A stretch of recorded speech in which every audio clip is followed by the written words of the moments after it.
The challenges were always to do with school, for me. Concentration is a big thing, which I wasn't very good at.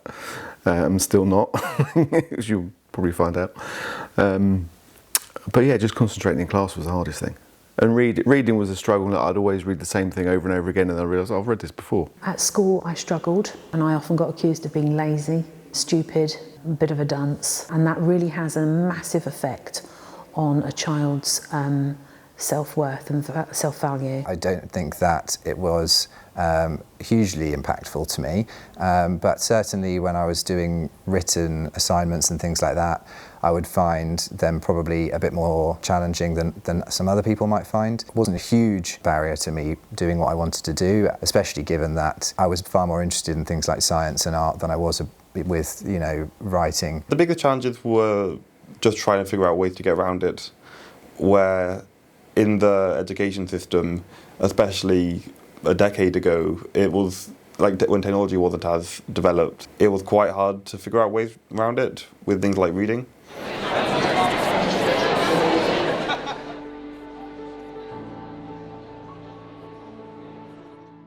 So I was diagnosed with dyslexia about 8 or 7 in primary school, and I don't think it really had any effect on me because I was so young.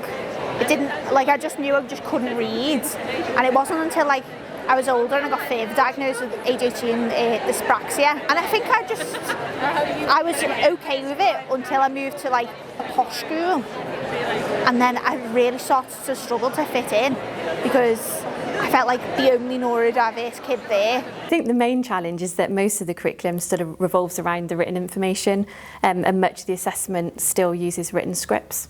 I think as well, the teachers, some of them still rely quite heavily on students having to take notes, to write things down and things, which isn't always effective. Exams are a massive challenge because again, they don't always represent the potential because of the way the format of the exam is. I think one of the main challenges was actually them fitting into school and feeling normal.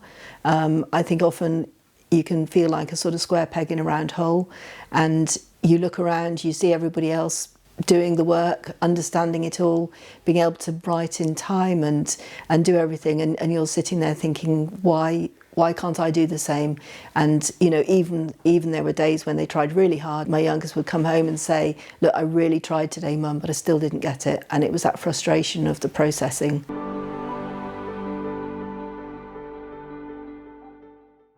No, because in those days it wasn't a thing. Nobody had heard of dyslexia back in the 1890s when I was at school. It wasn't a recognised thing, I don't think. In the end, I was given the help that I needed, yeah, but I think it still posed challenges being dyslexic, where it's just harder to work independently, and that can just have a blow to other aspects as well. I was in primary school when I got diagnosed with dyslexia. My mum was a teacher, so she was quite observant and probably had more of an idea about dyslexia than most people. I certainly got some help which was useful to me. I was allowed to have extra time in exams, which was a big benefit. They were given extra help in some cases, but I didn't feel the help was really targeted enough to what they needed, and so any extra help they might have needed would need to be done outside school, and by the time they got home from school they were exhausted, so the last thing they wanted to do was extra work and extra help.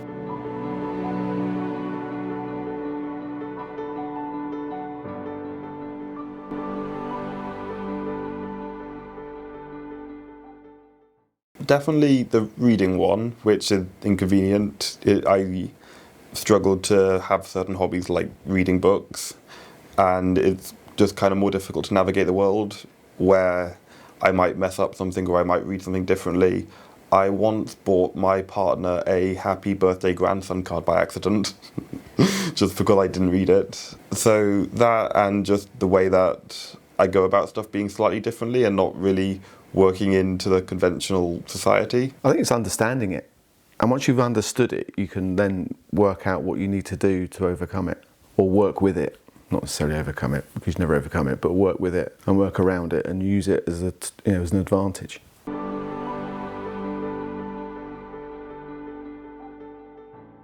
At school, your teachers are probably aware of the fact that you're dyslexic. Therefore, they might bear that in mind, might try to help you where they can, and well, they certainly aren't going to think anything negative about you if you happen to misspell something or need a bit more time with something. Probably in the real world, you can't sign off all your emails and at the bottom write, by the way, I'm dyslexic. I mean, maybe you can. I haven't tried it. I think I may have been guilty of at times thinking, I'm dyslexic, so I'm not going to put too much effort into trying to learn how to spell this or spell that. I'll get by. But I think maybe becoming an adult, writing emails on a daily basis and wanting to get them right so that it looks more professional, perhaps. I think those are the small differences, but at the end of the day, I think there may be some strengths and weaknesses to a person with dyslexia, and if you find something that you're strong at and you enjoy, then I don't think it's a big deal at all. Growing up and coming out into the workplace, it was a lot easier because I found strategies to help me get round some of my difficulties. And also I was a lot more confident to be able to say, well, I am dyslexic. Certainly when I was at school, nobody knew anything about it, so it wasn't something which was even spoken about. Nowadays, people are far more aware of it. And I think, working environments nowadays, they've changed significantly, over the last few years to make it more inclusive of everyone and everything. So if you are dyslexic, people don't, they're not that bothered by it. It's kind of just accepted and you move on.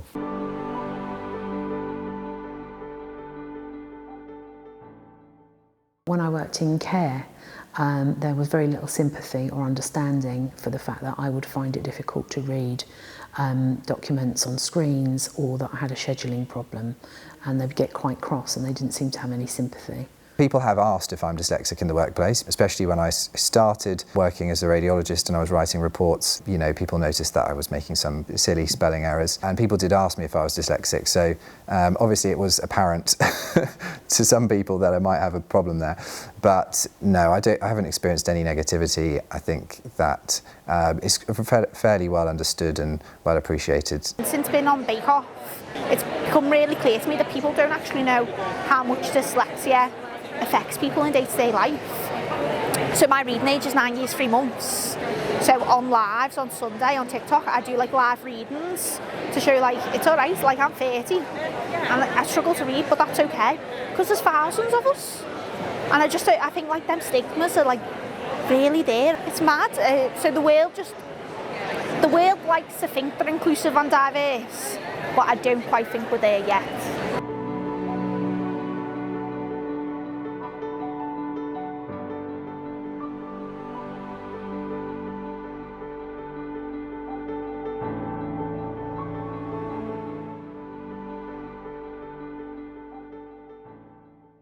I think dyslexia within a school system can be really hard, and I think as you get old and you leave the school system and you can make your own way in the world, I think there are some definite positives. I think you often have a very different way of looking at the world, so you can be more creative in things. I think if you're in a sort of work situation, I think a lot of entrepreneurs are dyslexic, and they sort of think out of the box. They think random thoughts, but they're able to have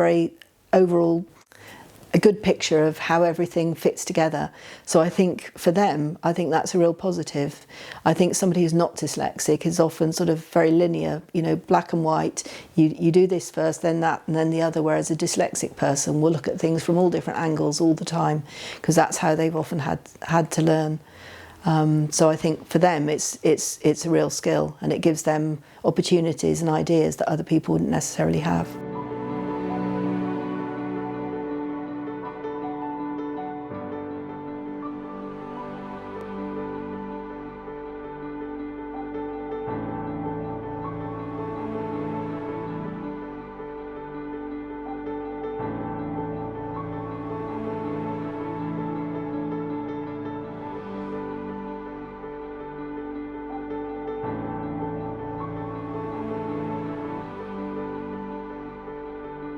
Being dyslexic is a real positive.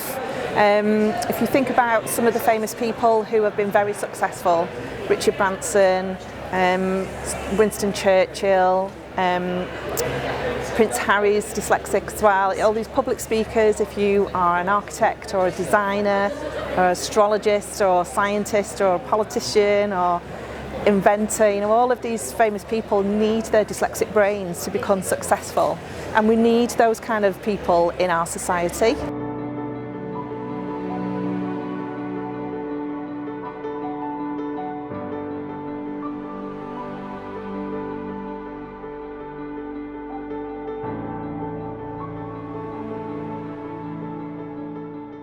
I think there are definitely some positives to it. I've never experienced what it's like to not be dyslexic, so I can't really speak for a neurotypical person, but I think it's got some benefits. I think it just gives me a more creative outlook on life, which I think is probably worth it. Throughout, I've said I've chosen to do things where my dyslexia doesn't really affect me.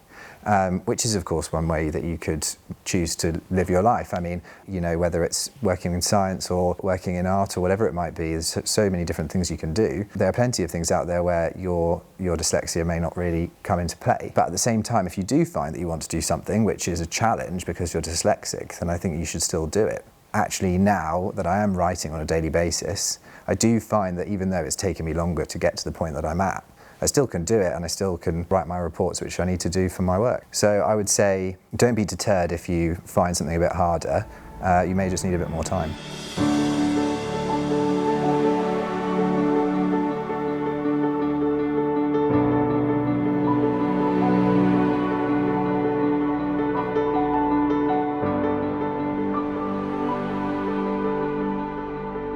Dyslexia is A disability. But the ability to see the world differently.